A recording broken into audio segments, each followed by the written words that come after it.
La masure Gorbeau. Il y a 40 ans, le promeneur solitaire qui s'aventurait dans les pays perdus de la Salpêtrière et qui montait par le boulevard jusque vers la barrière d'Italie, arrivait à des endroits où l'on put dire que Paris disparaissait. Ce n'était pas la solitude, il y avait des maisons et des rues. Ce n'était pas une ville, les rues avaient des ornières comme les grandes routes et l'herbe y poussait. Ce n'était pas un village, les maisons étaient trop hautes. Qu'était-ce donc ? C'était un lieu habité où il n'y avait personne. C'était un lieu désert où il y avait quelqu'un. C'était un boulevard de la grande ville, une rue de Paris, plus farouche la nuit qu'une forêt, plus morne le jour qu'un cimetière. Là, près d'une usine et entre deux murs de jardin, on voyait en ce temps-là une masure qui, au premier coup d'œil, semblait petite comme une chaumière et qui, en réalité, était grande comme une cathédrale. Elle se présentait sur la voie publique de côté par le pignon, de là son exiguïté apparente. Les facteurs de la poste appelaient cette masure le numéro 5052, mais elle était connue dans le quartier sous le nom de maison Gorbeau. Jean Valjean n'avait jamais rien aimé. Depuis 25 ans, il était seul au monde. Il n'avait jamais été père, amant, mari, ami. Au bagne, il était mauvais, sombre, chaste, ignorant et farouche. Le cœur de ce vieux forçat était plein de virginité. Sa sœur et les enfants de sa sœur ne lui avaient laissé qu'un souvenir vague et lointain qui avait fini par s'évanouir presque entièrement. Il avait fait tous ses efforts pour les retrouver, et n'ayant pu les retrouver, il les avait oubliés. La nature humaine est ainsi faite. Les autres émotions tendres de sa jeunesse, s'il en avait eu, étaient tombées dans un abîme. Quand il vit Cosette, quand il l'eut prise, emporté et délivré, il sentit se remuer ses entrailles. Tout ce qu'il y avait de passionné et d'affectueux en lui s'éveilla et se précipita vers cet enfant. C'était la deuxième apparition blanche qu'il rencontrait. L'évêque avait fait lever à son horizon l'aube de la vertu, Cosette y faisait lever l'aube de l'amour. De son côté, Cosette, elle aussi, devenait autre, à son insu. Elle était si petite quand sa mère l'avait quittée qu'elle ne s'en souvenait plus. Comme tous les enfants, pareille aux jeunes pousses de la vigne qui s'accrochent à tout, elle avait essayé d'aimer. Elle n'y avait pu réussir. Tous l'avaient repoussée, les Thénardier, leurs enfants, d'autres enfants. Chose lugubre à dire, à 8 ans, elle avait le cœur froid. Ce n'était pas sa faute. Ce n'était point la faculté d'aimer qui lui manquait. Hélas, c'était la possibilité. Aussi, dès le premier jour, tout ce qui sentait et songeait en elle se mit à aimer ce bonhomme. Elle éprouvait ce qu'elle n'avait jamais ressenti, une sensation d'épanouissement. Le bonhomme ne lui faisait même plus l'effet d'être vieux, ni d'être pauvre. La chambre à cabinet qu'il occupait avec Cosette était celle dont la fenêtre donnait sur le boulevard. Cette fenêtre étant unique dans la maison, aucun regard de voisin n'était à craindre, pas plus de côté qu'en face. Les semaines se succédèrent. Ces deux êtres menaient dans ce taudis misérable une existence heureuse. Dès l'aube, Cosette riait, jasait, chantait. Les enfants ont leur chant du matin comme les oiseaux. Jean Valjean s'était mis à lui enseigner à lire. Parfois, tout en faisant épeler l'enfant, il songeait que c'était avec l'idée de faire le mal qu'il avait appris à lire au bagne. Cette idée avait tourné à montrer à lire à un enfant. Il sentait là une préméditation d'en haut, une volonté de quelqu'un qui n'est pas l'homme, et il se perdait dans la rêverie. Les bonnes pensées ont leurs abîmes comme les mauvaises. Apprendre à lire à Cosette et la laisser jouer, c'était à peu près là toute la vie de Jean Valjean. Et puis, il lui parlait de sa mère, et il la faisait prier. Elle l'appelait père, et ne lui savait pas d'autre nom. Il y avait, près de Saint-Médard, un pauvre qui s'accroupissait sur la margelle d'un puits banal condamné, et auquel Jean Valjean faisait volontiers la charité. Il ne passait guère devant cet homme sans lui donner quelques sous.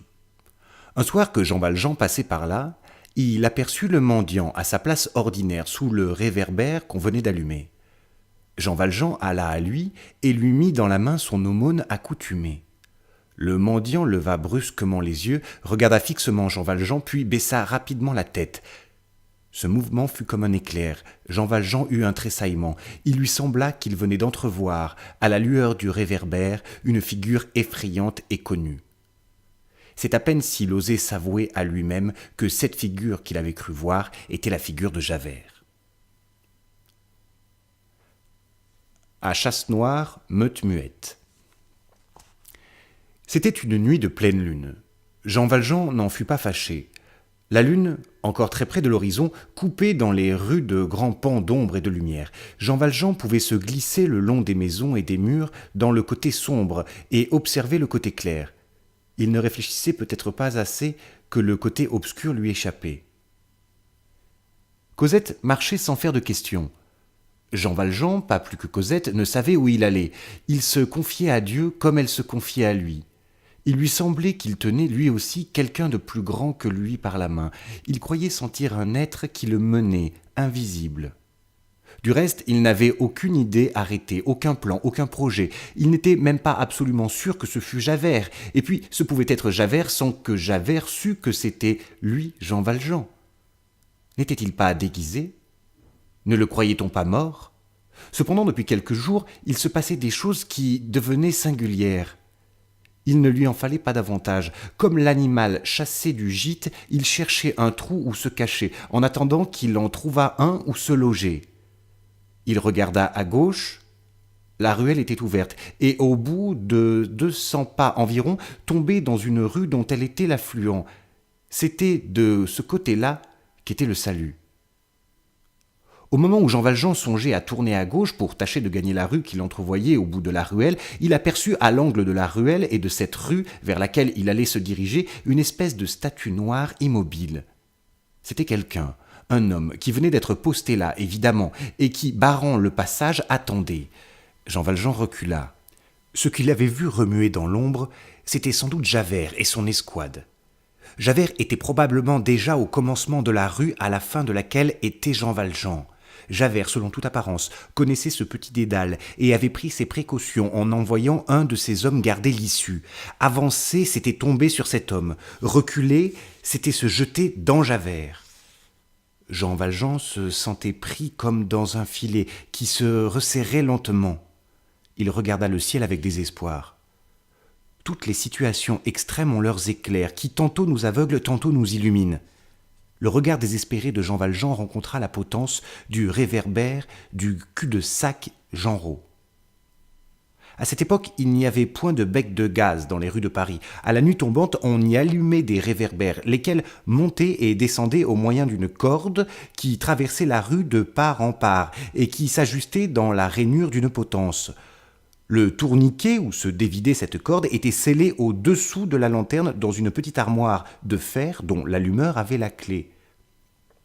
Jean Valjean franchit la rue d'un bond, entra dans le cul-de-sac, fit sauter le pêne de la petite armoire avec la pointe de son couteau, et un instant après, il était revenu près de Cosette. Il avait une corde. Ils vont vite en besogne, ces sombres trouveurs d'expédients aux prises avec la fatalité. Alors, sans se hâter, mais avec une précision ferme et brève, d'autant plus remarquable en un pareil moment que la patrouille et Javert pouvaient survenir d'un instant à l'autre.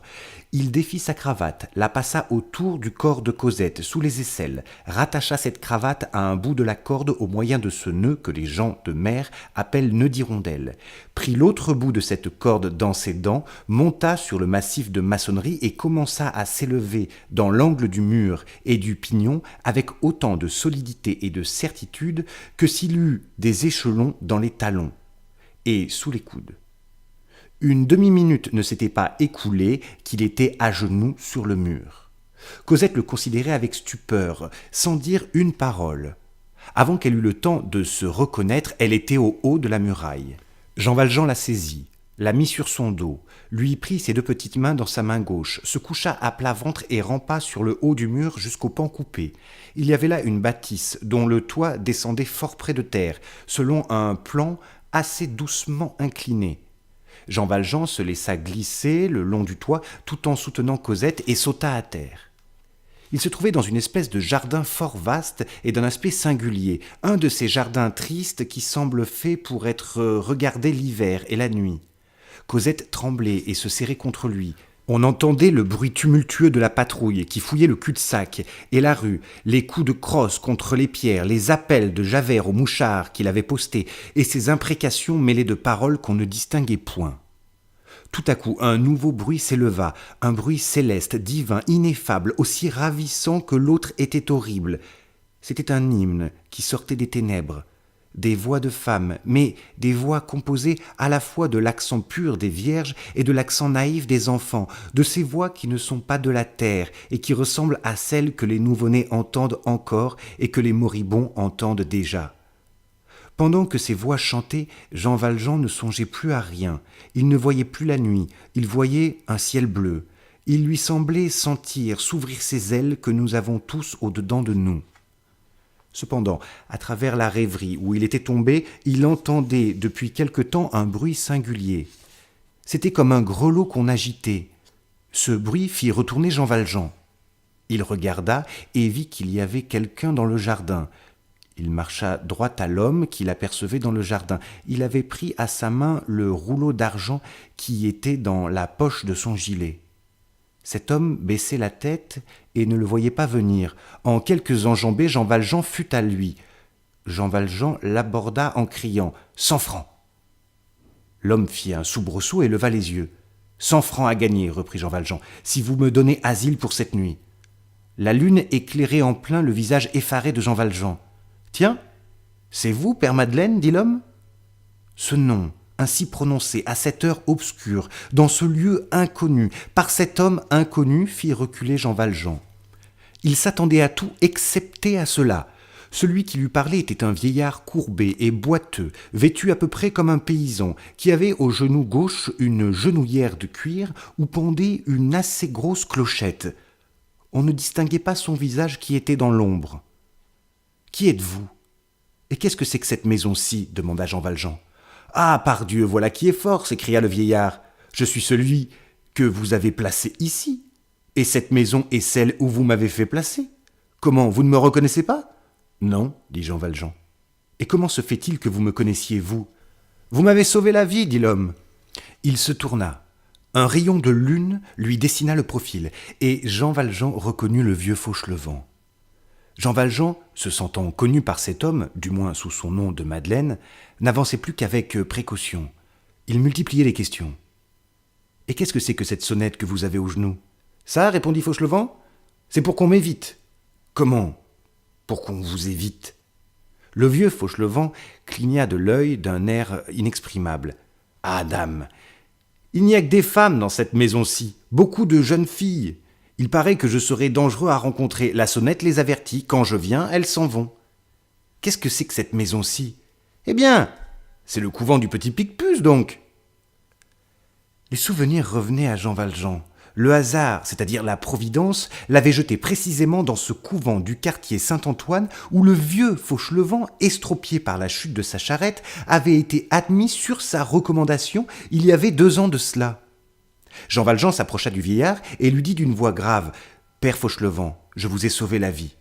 Vous pouvez faire aujourd'hui pour moi ce que j'ai fait autrefois pour vous. » Fauchelevent prit dans ses vieilles mains ridées et tremblantes les 2 robustes mains de Jean Valjean et fut quelques secondes comme s'il ne pouvait parler. Enfin il s'écria « Oh, ce serait une bénédiction du bon Dieu si je pouvais vous rendre un peu cela, moi, vous sauver la vie, monsieur le maire. Disposez du vieux bonhomme. » Moins d'une demi-heure après, Cosette dormait dans le lit du vieux jardinier. Le petit Picpus. Ce couvent, qui en 1824 existait depuis de longues années déjà, petite rue Picpus, était une communauté de Bernardines de l'obédience de Martin Verga.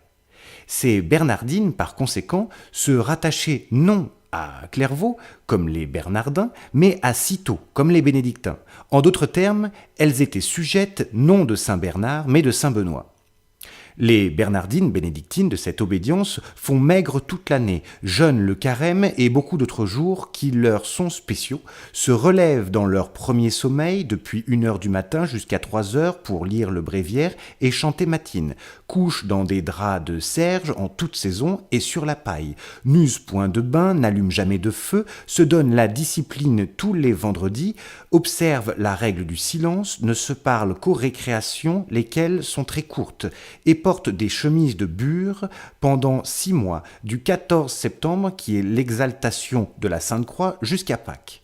Ces 6 mois sont une modération. La règle dit toute l'année, mais cette chemise de bure, insupportable dans les chaleurs de l'été, produisait des fièvres et des spasmes nerveux. Il a fallu en restreindre l'usage. Même avec cet adoucissement, le 14 septembre, quand les religieuses mettent cette chemise, elles ont 3 ou 4 jours de fièvre. Obéissance, pauvreté, chasteté, stabilité sous clôture, voilà leurs vœux, fort aggravés par la règle. Elles ne voient jamais le prêtre officiant, qui leur est toujours caché par une serge tendue à 9 pieds de haut. Au sermon, quand le prédicateur est dans la chapelle, elles baissent leur voile sur leur visage. Elles doivent toujours parler bas, marcher les yeux à terre et la tête inclinée. Quand on les voit, on ne voit jamais que leur bouche. Toutes ont les dents jaunes. Jamais une brosse à dents n'est entrée dans le couvent. Se brosser les dents est au haut d'une échelle en bas de laquelle il y a perdre son âme. Elles ne disent jamais de rien ma ni mon. Elles n'ont rien à elles et ne doivent tenir à rien. Quelquefois, elles s'attachent à quelque petit objet, à un livre d'heures, à une relique, à une médaille bénie. Dès qu'elles s'aperçoivent qu'elles commencent à tenir à cet objet, elles doivent le donner. La prieure seule peut communiquer avec des étrangers. Les autres ne peuvent voir que leur famille étroite et très rarement. Si par hasard une personne du dehors se présente pour voir une religieuse qu'elle a connue ou aimée dans le monde, il faut toute une négociation. Si c'est une femme, l'autorisation peut être quelquefois accordée. La religieuse vient et on lui parle à travers les volets, lesquels ne s'ouvrent que pour une mère ou une sœur. Il va sans dire que la permission est toujours refusée aux hommes. Telle est la règle de Saint Benoît, aggravée par Martin Verga.